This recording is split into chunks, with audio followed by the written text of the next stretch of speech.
Como nós nos propomos falar sobre o arrebatamento da igreja na visão pré-milenista, pré-tribulacionista. Só para atualizarmos aquele que talvez, porventura, não tenha familiaridade com os termos. Quando nós falamos de pré-milenismo, nós estamos falando de uma das divisões da escatologia, que é o estudo das últimas coisas, que acredita que o Senhor Jesus Cristo voltará antes do milênio e esta sua volta ocorrerá em duas fases. A primeira, para a igreja, e a segunda, com a igreja. E nesta segunda fase, que nós chamamos de parousia, Jesus volta com a igreja já glorificada, para fazer juízo contra as nações, para livrar Israel, para julgar Israel e para estabelecer o reino mileniar, o reino milenar aqui na terra, diferente do que uma outra denominação acredita que o milênio será no céu. Nós acreditamos, por tudo que lemos no livro do Apocalipse, que esse milênio será na terra. Portanto, esta é a visão pré-milenista, porque existem outras visões que no momento nós vamos deixar para lá. Dentro desta visão pré-milenista, nós temos algumas visões, e uma delas é o pré-tribulacionismo, que nós vamos trabalhar mais detalhadamente, que acredita que Jesus voltará antes da grande tribulação para arrebatar a sua igreja, porque Deus não nos destinou para a ira, mas para alcançarmos a salvação, que é o arrebatamento da igreja. Esta é a grande expectativa da igreja. Posto isso, nós vamos trabalhar o seguinte, que a volta do Senhor Jesus Cristo é a bendita esperança da igreja. Nós chamamos na teologia isto de o summum bonum do cristianismo, a visão beatífica. Quando falamos de summum bonum do cristianismo, é porque toda religião, ela tem um alvo colimado. Ela tem uma expectativa posterior, uma expectativa além. Se você perguntar, por exemplo, para as testemunhas de Jeová, qual é o seu bem supremo, eles acreditam que apenas 144 mil, que são os escravos fiéis, irão para o céu, porém, os que não fazem parte deste grupo dos 144 mil habitarão a terra e ficarão aqui comendo maçã, pera, trabalhando com os animais, não num corpo glorificado, mas num corpo diferente, mortal, vivendo aqui com a humanidade aqui na terra. Esta é a expectativa. Se você pergunta, por exemplo, para um espírita, ele está esperando na transmigração da alma, ele está aguardando, na verdade, as sucessivas encarnações, até chegar no nirvana, até chegar no perispírito, num estágio onde eles chamam de espíritos perfeitos, e nesta hierarquia, para eles Jesus não é Deus, mas apenas um dos espíritos mais elevados. Mas esta não é a fé do cristianismo ortodoxo e nem aquilo que nós esposamos. Porque nós acreditamos, primeiro, que Jesus é Deus, Ele é a segunda pessoa da Trindade, e Ele morreu e ressuscitou, e está sentado à majestade de Deus, na destra de Deus, glorificado, exaltado, bendito, aguardando o momento certo para voltar e arrebatar a sua igreja, para estar juntamente com Ele, conforme Ele prometeu em João capítulo 14, versículos 1 a 3, não se turbe o vosso coração. Credes em Deus e crede também em mim. Na casa de meu pai há muitas moradas. Não é só para 144 mil, não. E se não fosse assim, eu vou-lhe teria dito, vou preparar-vos lugar. E quando eu for e vos preparar lugar, voltarei outra vez e vos levarei para mim mesmo, para que onde eu estiver, todos vocês estejam comigo. Glória ao nome do Senhor. A gente começa a falar nele, ele já faz presente, né? Abençoando a igreja. Portanto, a volta de Cristo é a bendita esperança da igreja. Paulo no seu discurso apologético, no capítulo 15 de 1 aos Coríntios. Eu digo discurso apologético porque todo o capítulo trata de um tema central: a ressurreição de Cristo, que é o modelo da nossa ressurreição. A ressurreição do Senhor Jesus. Jesus ressuscitou e é descrito no capítulo 15, versículo 20 e 23, como as primícias. Na palavra grega é aparré. E essa palavra aparré encontra um eco no Antigo Testamento, no texto hebraico, que é Hag Habikurim, ou seja, a festa das primícias, a festa dos primeiros frutos. Jesus foi o primeiro fruto numa categoria diferente. Nós acreditamos na ressurreição, e existem cerca de 10 casos de ressurreições na Bíblia, mas nenhum se assemelha à ressurreição do Senhor Jesus. A sua ressurreição é um caso atípico, porque ele foi ressuscitado com corpo incorruptível, imortal, glorioso, que é o corpo também da nossa ressurreição, de acordo com Paulo em Filipenses capítulo 3, versículo 21, e Romanos capítulo 6, versículo de número 9. Portanto, Paulo, nesta epístola, no versículo de número 19, ele chega a dizer o seguinte, parafraseando: se a nossa esperança em Cristo consiste apenas nas coisas desta vida, nós somos considerados os mais miseráveis, os mais desgraçados de todos os homens. Mas acontece que a nossa esperança em Cristo não consiste nas coisas desta vida, porque nós aguardamos novo céu e nova terra, nós aguardamos o arrebatamento da igreja, nós aguardamos o Cristo glorioso, nós aguardamos o Cristo triunfante, nós aguardamos o Cristo esposo da igreja, que virá para arrebatar a sua igreja, dar-lhe um corpo glorificado, incorruptível, de acordo com seu corpo, e nos levará para o céu para participarmos das bodas do Cordeiro. Quantos acreditam nesta verdade? Quantos acreditam nisso? Portanto, é a partir daqui que nós vamos começar a trabalhar a questão da escatologia. É um campo muito amplo. Mas a escatologia, de acordo com as descrições de Paulo, aqui em 1 Tessalonicenses, capítulo 4, versículo 13, ela começa com um período que na teologia nós chamamos de estado intermediário. E diga-se de passagem, nós escrevemos uma obra exclusivamente só sobre isso. O nome do livro é Perguntas Difíceis de Responder sobre a Imortalidade da Alma. Tem quase 500 páginas. Nós vamos reeditar esta obra porque ela se esgotou rapidamente.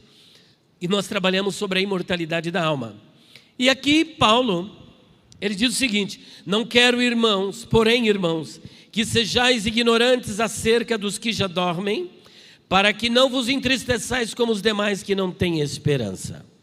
Quando Paulo diz, não quero, irmãos, que sejais ignorantes, não devemos interpretar isso como uma ofensa.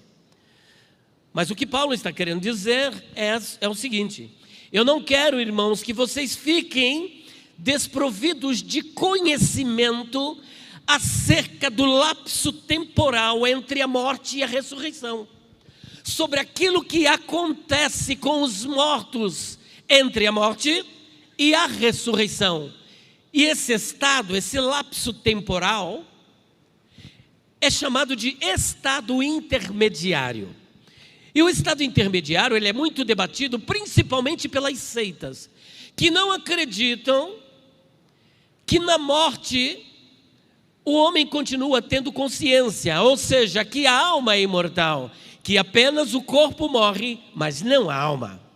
E eles se apegam até mesmo a um verbo que aparece aqui, acerca dos que já dormem. Dormir, eles interpretam como um estado em que a alma está num estado de total inconsciência e dormindo. Na Idade Média isso era chamado de psicopaneia. A expressão psicopaneia significa o sono da alma. Eles acreditavam que as almas estavam inconscientes e roncando no além. Mas paralelo a esse termo, cunhou-se também uma outra expressão grega chamada tenetopsirria. Não precisam decorar esse termo, porque nada mais é do que a falsa doutrina da mortalidade da alma, do aniquilacionismo. E as seitas que mais divulgam esta doutrina é o Adventismo do sétimo dia e as Testemunhas de Jeová. Eles acreditam que quando nós morremos, porque eles têm uma visão holista do ser humano, o que é isso? Eles acreditam que o homem é corpo, alma e espírito, constitui uma só peça. O homem não tem uma alma, o homem é uma alma. Portanto, quando morre o homem, morre tudo, corpo, alma e espírito, e não sobra nada para contar a história. Essa doutrina é conhecida como aniquilacionista, em que você deixa de existir. Se você é salvo, você será ressuscitado por ocasião do retorno do Senhor Jesus para ir para o céu. Mas se é o ímpio, vai ter que aguardar o final do milênio, o grande trono branco, para ser julgado e depois lançado no Guiena, no lago de fogo.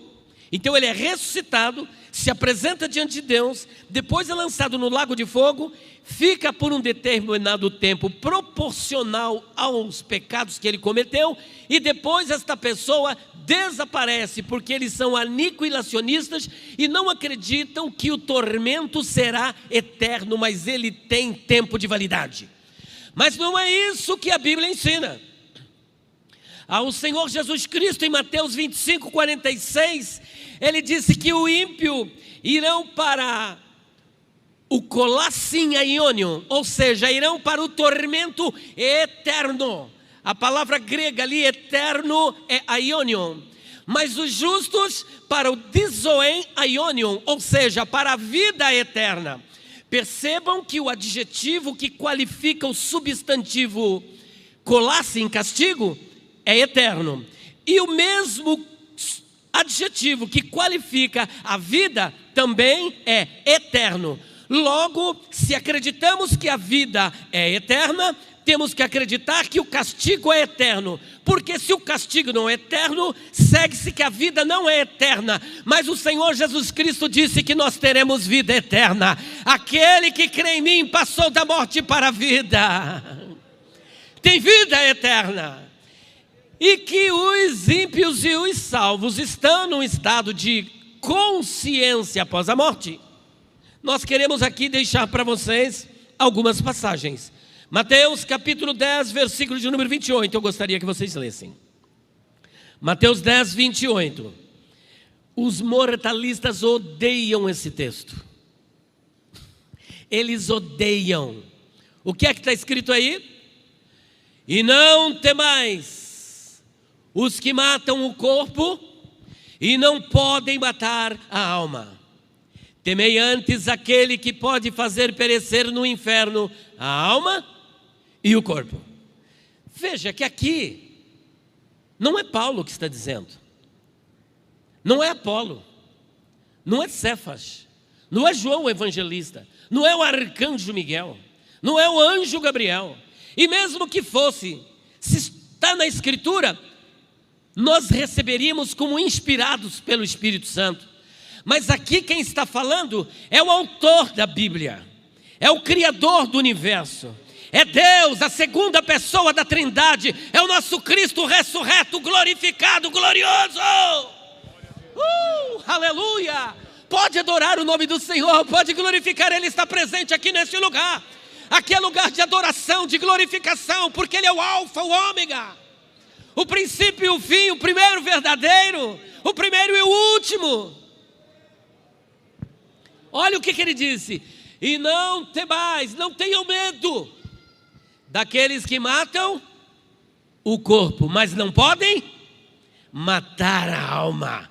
Traduzindo, se você for alvejado por uma calibre 12, eu estou falando porque é a época que eu trabalhei de segurança, usava calibre 12 naquela época.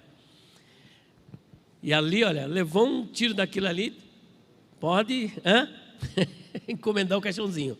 Se você levar um tiro de calibre 12 ou de canhão, ou se for uma ogiva nuclear, o homem pode matar o seu corpo, mas a sua alma não pode morrer, porque ela é imortal. É isso que Jesus está falando. Aí eles vêm e dizem o seguinte, mas a segunda parte diz o seguinte: temam Antes, aquele que pode fazer perecer no inferno a alma e o corpo. E perecer, a palavra grega é apólime. E apólime tem vários significados. Tem significado de matar, tem significado de destruir, tem significado de perecer, tem significado de ser inútil, estragar.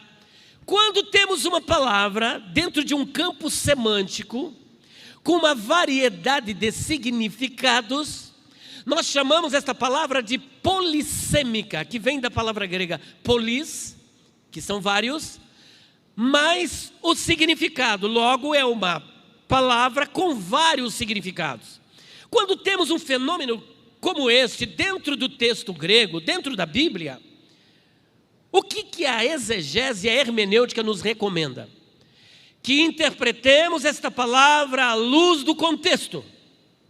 Não tem como você engessar uma palavra que tem um campo semântico vasto, com vários significados, e fazer com que ela dê apenas o significado que nós queremos. Isso não é exegese, isso chama-se exegese. E eu digo muito mais do que isso, isso chama-se exegegue. É uma deturpação, uma distorção do verdadeiro significado da palavra. Portanto, aqui o Senhor Jesus Cristo está falando de algo que vai acontecer depois. Você mata o corpo, mas não pode matar a alma. Aí, como é que nós vamos entender? Porque se eu disser que a alma pode morrer, então Jesus está em contradição dentro do mesmo texto. E nós temos vários textos mostrando que a alma é imortal. 2 de Pedro, capítulo 2, versículo 9, diz que Deus sabe livrar das tentações os justos e conservar os injustos sob castigo até o dia do juízo. Ora, uma pessoa que desapareceu, foi aniquilada, como é que ela está sendo conservada sob castigo até o dia do juízo? E é importante salientar que a palavra colacim, que é castigo, tormento, está presente no texto de 2 de Pedro, capítulo 2, versículo 9, e o verbo grego que aparece ali é koladizomenos.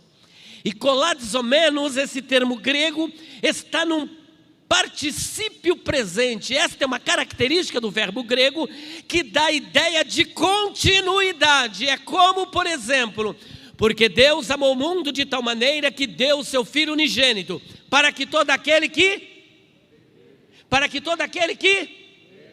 não pereça, mas tenha vida eterna. Só que o crer ali, o verbo pisteo, dá-se a impressão que a pessoa creu e acabou. Não, ali também é um particípio presente.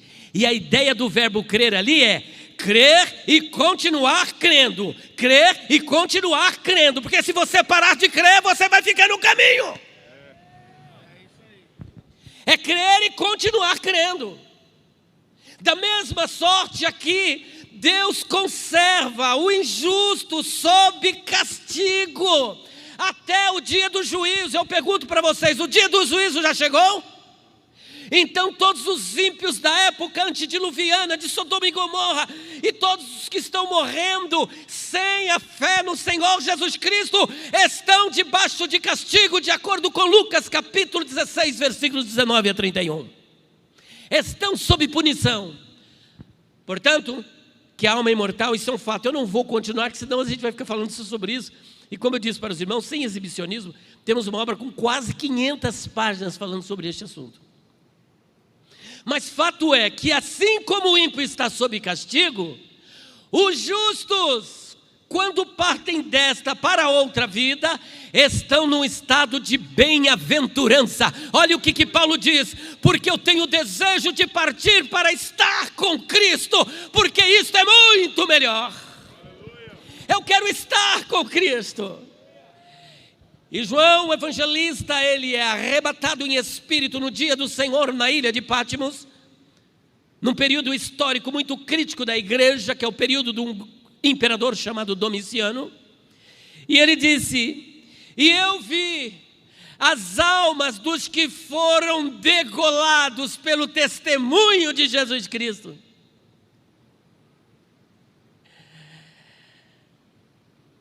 A palavra grega ali é tas psichaston esphagmenon.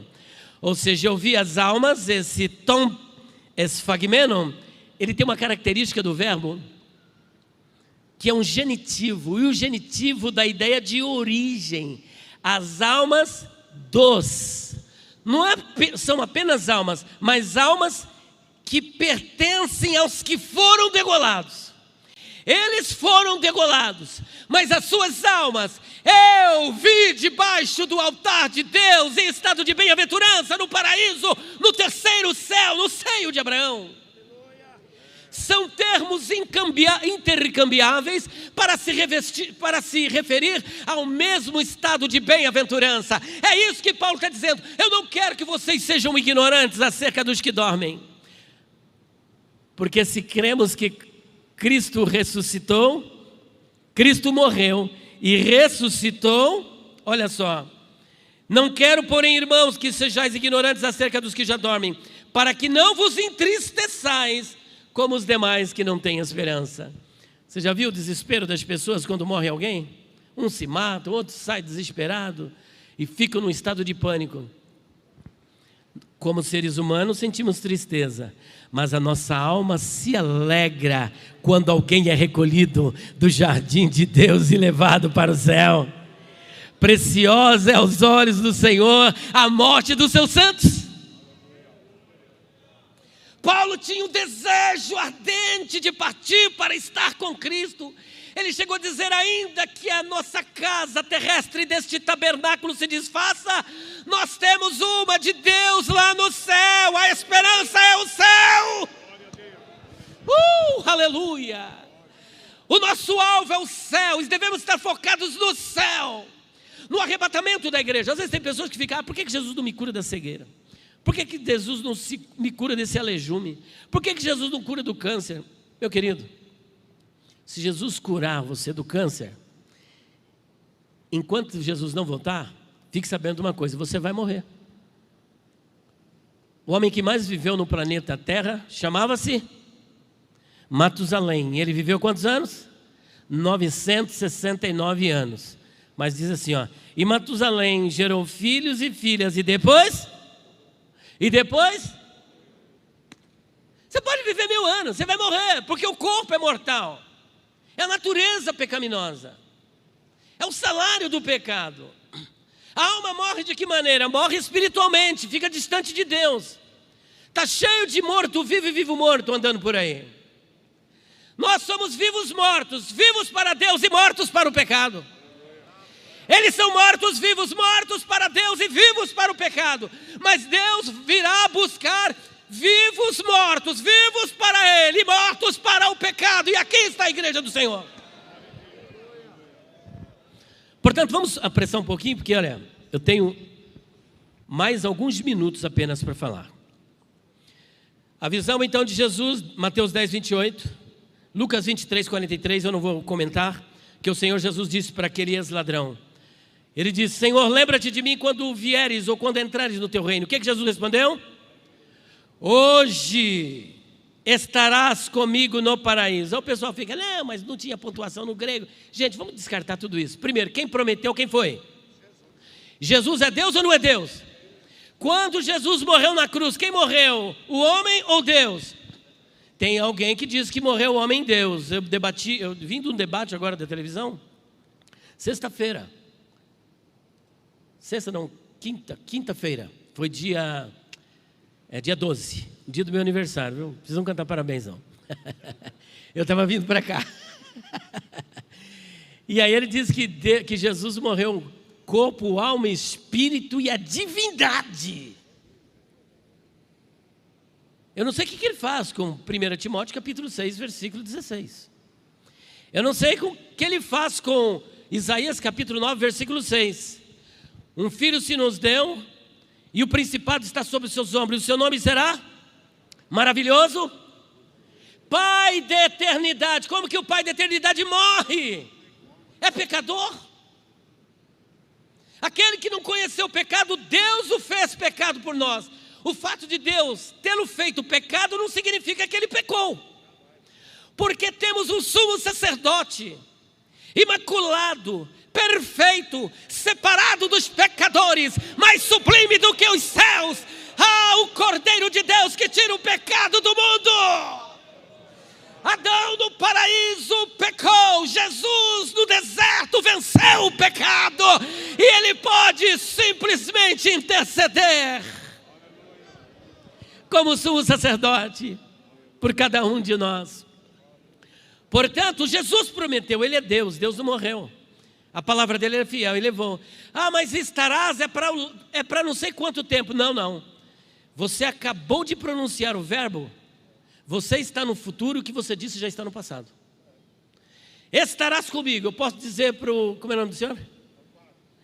Para o pastor Amparo. Pastor Amparo, hoje o Senhor vai jantar comigo na minha casa. Não significa que agora, daqui a pouco é hora do almoço. Mas se levar daqui 3 horas, 5 horas, estamos falando do futuro. E quando Jesus diz, estarás comigo no paraíso, Jesus passou desta para outra vida, a 9ª hora no cômputo judaico, que significa as 15 horas do nosso calendário. O dia para o judeu, o cômputo judaico, o dia começa com o pôr do sol e termina com outro pôr do sol. Portanto, às 18 horas o dia terminava. Dentro de 3 horas, Jesus tinha 3 horas para cumprir a sua palavra. Um condenado levava de 3 a 9 dias para morrer. Mas quando queria apressar a morte do condenado, eles aplicavam uma prática romana chamada crurifragium, que é o crurifrágio, que significa a quem se quebram as pernas. Os judeus foram até Pilatos pedir para que tirasse os homens da cruz. Pilatos então concede, vem o centurião com os soldados, com bastão de ferro, quebra as pernas dos crucificados. Quebraram as pernas do primeiro, que a tradição chama de Gestas, depois quebraram a de Dimas, mas não quebraram a de Jesus. Sabe por quê? Porque está escrito na palavra de Deus que nenhum dos seus ossos seria quebrado, e a palavra de Deus é fiel. Portanto, quando havia a aplicação do crurifrágio, a pessoa levava de 12 minutos a no máximo 30 minutos para morrer. Portanto, eles foram mortos e tirados da cruz antes do dia terminar. E antes do dia terminar, o Senhor Jesus cumpriu a sua palavra. Deus levou o ex-ladrão para o paraíso. Acabou. Vamos prosseguir? O arrebatamento da igreja na visão pré-milenista. Meu Deus, eu estou correndo contra o tempo. Pré-milenista. Existem algumas posições que estão em confronto com a revelação bíblica. E é por isso que eu escolhi esse tema, corrigindo distorções escatológicas. E a primeira distorção que eu quero trabalhar aqui, talvez não dê para trabalhar todas, mas apenas 2. Uma que é a mais gritante e a que mais se popularizou entre os amigos de pensamento reformado calvinista, milenistas, e entre os adventistas do 7º dia. É a visão pós-tribulacionista. Qual é a visão? Esta não é a nossa visão. A nossa visão é pré-tribulacionista. Qual é a nossa visão? Pré-tribulacionista. Por que que eu não sou pós-tribulacionista? Eu disse isso na TV, na RIT, e gravo nos meus vídeos também no canal do YouTube, PR Elias Soares Oficial. Eu não sou pós-tribulacionista por várias razões, mas esta para mim é cabal. Porque na visão pós-tribulacionista, por ocasião do arrebatamento da igreja, a igreja não vai para o céu. Eu vou repetir. Na visão pós-tribulacionista, por ocasião do arrebatamento, a igreja não vai para o céu nesta visão. E por quê? Porque eles acreditam que a volta de Jesus acontecerá de uma só vez, numa só fase, e depois do período judicial de Deus contra Israel, sobre Israel, depois desse período probatório, que Jesus descreve como algo atípico em Mateus 24, versículo de número 21, e ele chama isso em outros textos de megale, tlipsis megale, ou seja, grande tribulação. E ele diz que é uma tribulação como nunca houve e jamais haverá em toda a história da humanidade. Eles acreditam que a igreja vai passar por esse tormento todo para somente depois ser arrebatado. Mas preste atenção. A igreja é arrebatada. Jesus, na visão deles, na primeira, vem de forma visível. Eis que vem com as nuvens e todo olho o verá. Só que isso daí para nós é a segunda fase. Aí ele vem com as nuvens, já um primeiro erro. 1 Tessalonicenses, capítulo 4, versículo 16 e 17, não diz que Jesus vem com as nuvens na primeira fase. É a igreja que sobe com as nuvens. Leiam isso. 1 Tessalonicenses 4, 16 e 17, a igreja sobe com as nuvens no poder do Espírito Santo, porque ele é o agente que detém o anticristo e que está na igreja e que será tirado, a igreja será tirada, levará a igreja. O Espírito Santo continuará agindo aqui na terra, porque ele é um objeto para ser tirado. Mas ele tira a igreja habitada pelo Espírito, que é o sal da terra e a luz do mundo. Esse mundo não apodreceu, porque aqui tem sal, vós sois o sal da terra. Portanto, a igreja arrebatada, eles acreditam que ela será arrebatada, e ela recepciona Jesus nos ares. Só que depois, Jesus não segue com ela melhor, para a casa do Pai, onde ele havia prometido em João 14, 1 a 3. Sabe o que ele faz? Na visão pós, ele volta. A gente chama de teoria do bate e volta. É o crente ioiô, sobe e desce, sobe e desce. Estranho isso, né? Só que aí a igreja vai até as nuvens, até os ares, e desce e já vem aqui ficar no milênio. Só que até hoje eu estou aguardando eles me apresentarem um versículo onde a igreja é arrebatada e levada para o céu, e eles não conseguem me apresentar. Sabe por que eles não conseguem? Porque não tem. Porque na visão pós-tribulacionista, no arrebatamento, por ocasião do arrebatamento, a igreja não vai para o céu. Ela fica aqui na terra. E a teologia dos pós-tribulacionistas é teologia dos jeovistas, em que vamos ficar aqui comendo, brincando com o leão, com o cachorro, com o gato, com o macaco. Aqui apenas. Agora, o que é que nós faremos com esse texto? Por gentileza, João 14, 1 a 3. João 14, versículos 1 a 3. O que é que diz lá? Vamos juntos, acho que os irmãos já sabem até de cor, né? Olha lá. 1, 2, 3, vamos ler juntos? Não vosso coração.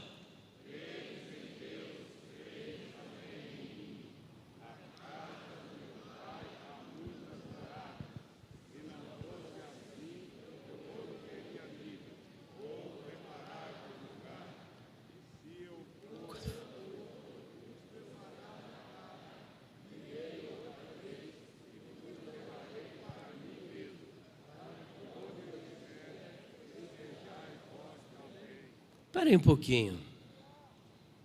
Jesus faz uma promessa no momento mais difícil dos seus discípulos. Jesus estava nas últimas horas da sua vida física aqui na terra. Ele está no cenáculo, no capítulo 13 ele entra no cenáculo. Capítulo 13, 14, 15, 16 e 17, que termina com a oração intercessória. E ali, percebendo a tristeza dos discípulos, a preocupação dos discípulos, ele dá uma palavra de consolo. Ele fala do Consolador, do Parácletos, palavra grega que é pará, estar do lado, e kletos, que vem de kaleo, que significa chamar, ou seja, o Espírito Santo é o nosso Parácletos, aquele que é chamado para estar do nosso lado e ajudar. No momento de tristeza, ele te consola. No momento de dificuldades, ele é o seu advogado. E ele então dá uma palavra, um lenitivo para os discípulos, dizendo: não se turbem, não fiquem preocupados. Crede em Deus e crede também em mim. E ele arremata: porque na casa do meu pai há 144 mil lugares, é isso? O que há? Muitas moradas. Em outras palavras, ali é um espaço muito amplo, cabe todos aqueles que creem em mim. Oh, aleluia!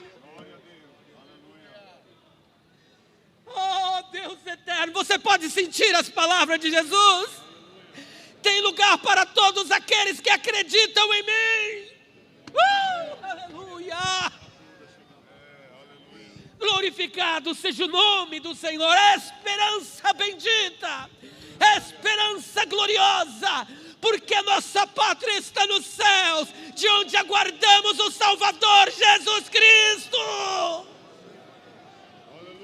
que transformará o nosso corpo abatido para ser conforme o seu corpo glorioso. Quem tem essa esperança, quem está aguardando a esperança da igreja, volta, o retorno glorioso. Agora, se ele não tinha intenção de nos levar, preste atenção, por que falar que na casa do Pai tem muitas moradas? Onde que é a casa do Pai? Lá em Mateus, ele diz o seguinte: Pai nosso que estás na terra, Pai nosso que estás, o céu é o meu trono e a terra o escabelo dos meus pés. Os patriarcas não estavam aguardando uma pátria aqui na terra. Eu falo sobre 16 razões pelos quais nós iremos habitar no céu, a começar pelos patriarcas. Se o objetivo dele era nos deixar aqui, porque ele prometeu o céu. Se o objetivo era que nós ficássemos na terra, porque Elias foi arrebatado aos céus, porque Enoque foi para o céu, porque Jesus foi para o céu, porque João Evangelista viu as almas no céu. Pode adorar, você que fala em mistério com Deus. Nós somos embaixadores de Cristo, representantes de Cristo. O mistério começa agora, aqui é um pedaço do céu. Glória a Deus.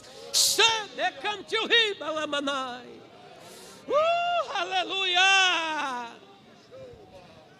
Paulo disse em 2 Coríntios capítulo 5, versículo 20, que nós somos embaixadores de Cristo. Somos o quê? Você sabe o que é o embaixador? É o posto mais elevado de um representante fora do seu país. Ninguém é embaixador brasileiro dentro do Brasil. Ele só é embaixador fora do país.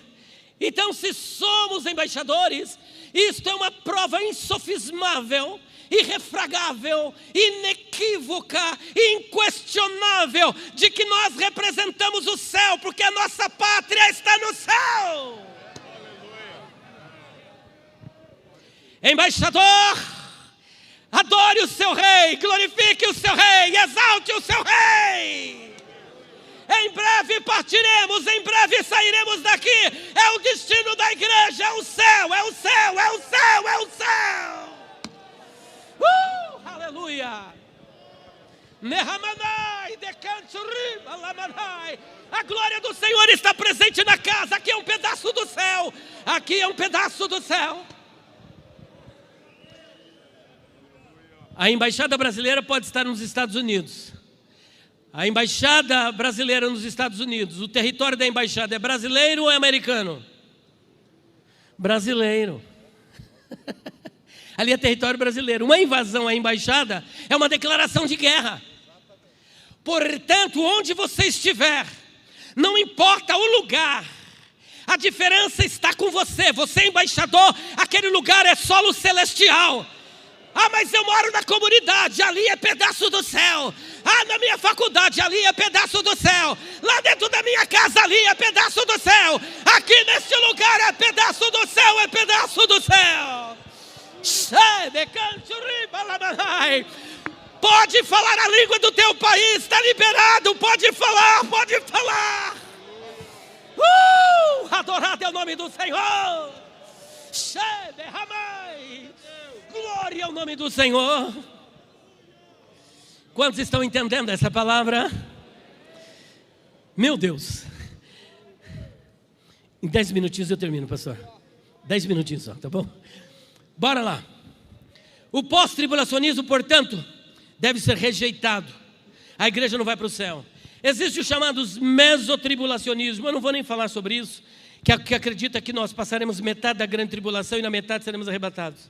Existe o chamado arrebatamento parcial. Esse arrebatamento parcial, eles acreditam que haverá 2 arrebatamentos. O primeiro arrebatamento é para os crentes salvos, limpos, que andaram em santidade. E aí aqueles crentes carnais, que viveram na carne, no pecado, numa vida profana, ficarão para a grande tribulação e terão uma segunda chance, serão arrebatados depois. Mentira! Se a pessoa servia a Deus, deixou de servir, está vivendo uma vida mundana, de apostasia, de incredulidade, vai receber o sinal da besta e o destino será o lago de fogo. Mas o destino da igreja é o céu, o arrebatamento da igreja. E por último, existe a visão do arrebatamento pré-ira. Dos 7 anos, tipo a igreja vai ficar uns 5 anos e meio.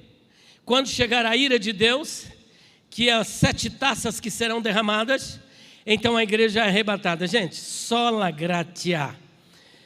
A igreja será arrebatada antes da grande tribulação. Antes da grande tribulação. Deixa eu tirar. Antes da grande tribulação. Primeiro, de forma secreta para o mundo. Quando eu falo arrebatamento secreto, eu repito isso na televisão. Os pós-tribulacionistas ficam doidos que o arrebatamento será secreto. Aí vem, por exemplo, os nossos amiguinhos sabatistas e dizem: como pode ser secreto? Haverá toque de trombeta. Afinal de contas, será que ninguém vai ouvir essa trombeta? Haverá alarido. Haverá a voz do arcanjo. Será como relâmpago? Ninguém vê o relâmpago. A minha pergunta para a gente finalizar é a seguinte: Deus mandou Noé construir uma arca, Aram. Aqueles que acreditassem na pregação de Noé, porque lá em 2 de Pedro, capítulo 2, versículo de número 5, ele é o pregador da justiça. Tem a pregação querigmática, viu, pastor Eliadai Cabral? A pregação querigmática, do querigma, a exposição, a proclamação. Ele proclama que haveria uma destruição, um dilúvio. Quantos acreditaram em Noé? Somente a sua família, ele e mais 7. Mas eu digo para vocês, teve muito mais almas, não imortais, mas almas viventes que acreditaram. O jegue, o burro, o cavalo, o elefante, a tartaruga, todos eles acreditaram, porque quando o homem é desobediente, ele se torna pior do que um burro. O homem na incredulidade é pior do que um burro, pior do que um jumento. Deus estava falando com Balaão, mas Balaão não conseguia entender. Então Deus usou a jumenta para falar com ele, porque com jumento só outro jumento.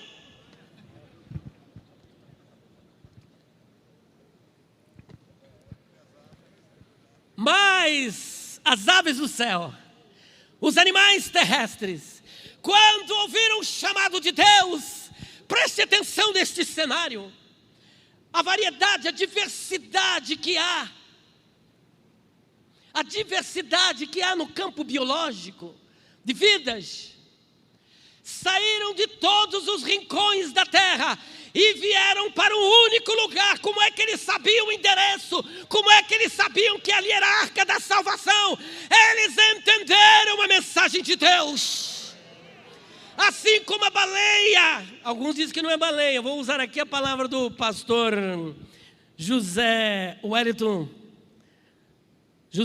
Bezerra da Costa. Ele falou: irmãos, alguns questionam a baleia, mas se a Bíblia dissesse que foi Jonas que engoliu a baleia, eu acreditaria do mesmo jeito. Está na palavra, vamos acreditar. Seja um animal, monstro marinho, seja uma baleia, está escrito, vamos crer. Vieram de todos os rincões da terra. A baleia atendeu o pedido de Deus e levou Jonas. A jumenta também conseguiu ver o anjo, porque isso só é possível através do sobrenatural. Mas a jumenta enxergou Malaíavé, o anjo do Senhor, que estava se deparando com Balaão para destruí-lo. Mas ele não conseguia ver, estava cego espiritualmente. O mundo está cego, é por isso que nós temos que resplandecer neste mundo como astro, mostrar para ele a glória de Deus. Aleluia. Encerrando, Noé entrou com a sua família e toda a família da diversidade do mundo animal dentro da arca. A minha pergunta é, eu gostaria que todos respondessem: quantas pessoas daquela época viram os animais entrando na arca? Quantos? Alguém viu? Ninguém. Quantos viram Noé e a sua família entrar na arca? Não. Tem um camarada que me questionou na internet: o senhor tem que apresentar o texto bíblico, porque isso não está escrito na Bíblia. Eu falei: é simples, Mateus capítulo 24, versículos 37 a 39. E entraram na arca e ninguém percebeu. Ninguém percebeu a entrada deles na arca, até que veio o dilúvio e eles já estavam todos debaixo d'água. Quando Ló saiu de lá de Sodoma e Gomorra, ele saiu antes do juízo, antes da tribulação. Eles estavam demorando, o anjo pegou eles pelas mãos e tiraram todos dali de Sodoma e Gomorra. Os gomorritas, aqueles que estavam querendo fazer mal a eles, Deus, através do anjo, os acometeu de uma cegueira, de maneira tal que eles não conseguiram ver a saída. Assim como ninguém viu Noé e a sua família saindo, assim como ninguém viu Ló e a sua família saindo, ninguém também verá a igreja saindo.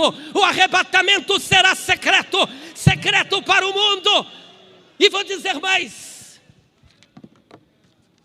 leiam apenas o texto de Hebreus capítulo 9, versículo 28. Jesus ressuscitou. Quantos ímpios viram Jesus ressuscitado? 40 dias aparecendo, ninguém viu. Quando Jesus ascendeu aos céus, ali de Betânia, outro texto diz que foi do Monte das Oliveiras. E por que isso? Porque Betânia ficava ao sopé do Monte das Oliveiras. Portanto, subindo do Monte das Oliveiras está certo, subindo de Betânia está certo, porque os dois estão interrelacionados. Ninguém também viu. E o que é que está escrito aí em Hebreus capítulo 9, versículo de número 28? Vamos ver? Hebreus 9, 28. Podem ler vocês. 1, 2, 3. Assim...